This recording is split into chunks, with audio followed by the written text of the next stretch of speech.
Des frontières tracées sur une carte, des peuples séparés, des territoires contrôlés par des puissances lointaines. Après la conférence de Berlin, l'Afrique entre dans l'ère de la colonisation.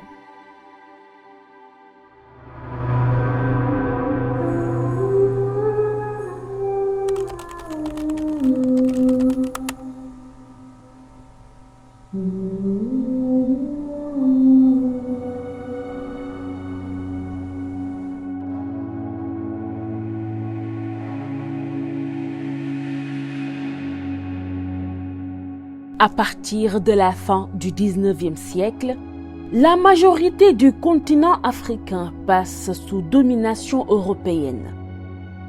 Des administrations coloniales sont mises en place. Des villes sont transformées.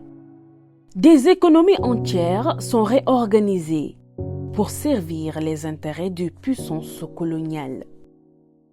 Cette période va profondément marquer l'histoire de l'Afrique.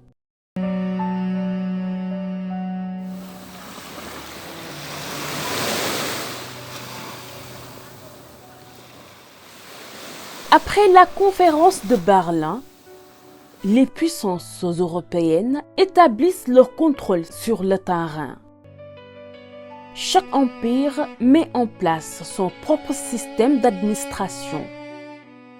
La France développe un système centralisé. Le Royaume-Uni privilégie souvent l'administration indirecte. Des gouverneurs coloniaux dirigent leur territoire. Des infrastructures sont construites. Routes, chemins de fer, ports. Mais ces infrastructures servent avant tout à exploiter les ressources du continent.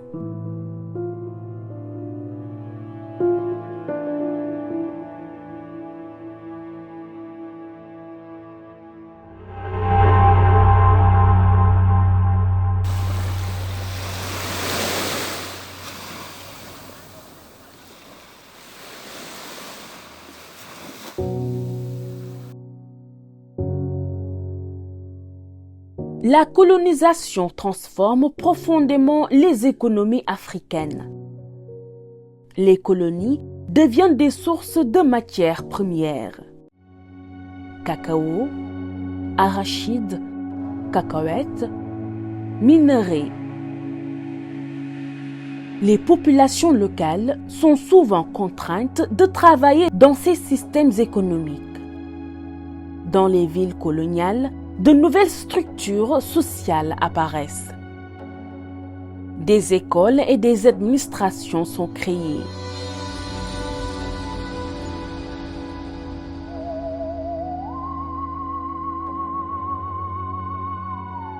Mais les inégalités entre colons et populations locales restent très fortes.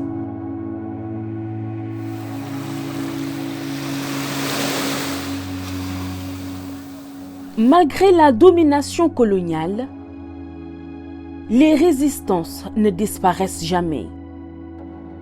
Dans plusieurs régions du continent, des soulèvements éclatent. Des chefs locaux organisent des révoltes. Des communautés entières refusent l'autorité coloniale. Ces résistances prennent plusieurs formes, militaires, culturelles et politiques.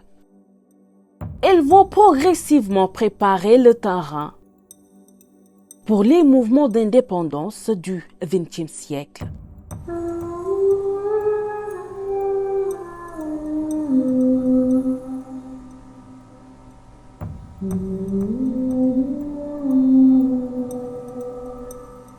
La colonisation a profondément transformé l'Afrique.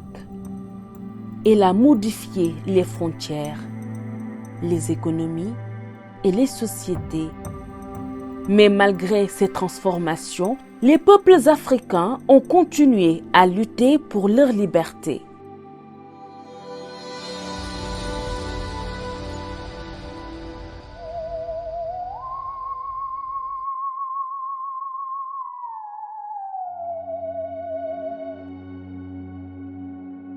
Au milieu du XXe siècle, un nouveau vent souffle sur le continent. Des leaders africains se lèvent. Les peuples réclament leur liberté. Une histoire à découvrir et à transmettre. Si cette histoire vous touche, abonnez-vous pour découvrir les grandes histoires de l'Afrique. Et ne manquez pas le prochain épisode.